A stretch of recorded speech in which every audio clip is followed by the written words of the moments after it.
ನಮಸ್ಕಾರ ವೀಕ್ಷಕರೇ, ನ್ಯೂಸ್@7ಗೆ ಸ್ವಾಗತ. ನಾನು ರೇಖಾ.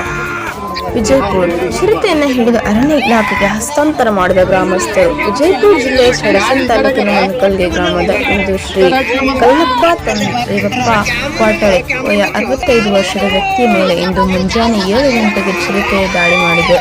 ದಾಳಿಯಾದ ವ್ಯಕ್ತಿಯನ್ನ ವಿಜಯಪುರದ ಖಾಸಗಿ ಆಸ್ಪತ್ರೆಗೆ ಚಿಕಿತ್ಸೆ ಪಡೆದಿದ್ದಾರೆ.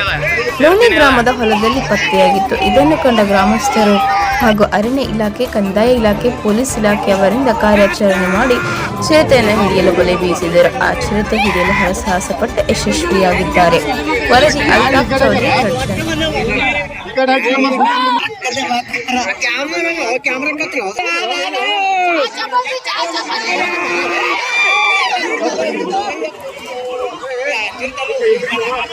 ಚಿರ್ತಿನಿ ಅದ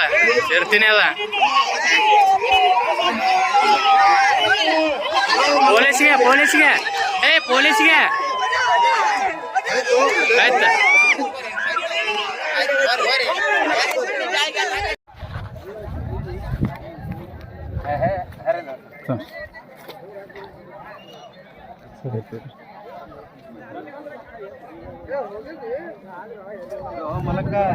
ಹಾಕಬೇಕಂತಾರ ಮಕ್ಕಳೇ.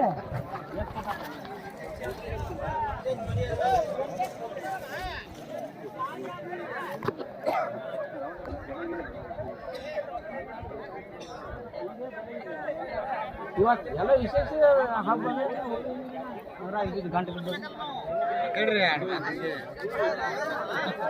ನಾ ಅವ್ರಿಗೆ ಒಟ್ಟೆ ಕಿಮ್ಮತ್ತೆ ಮಾಡಲ್ಲ. ನಾವು ಮತ್ತೆ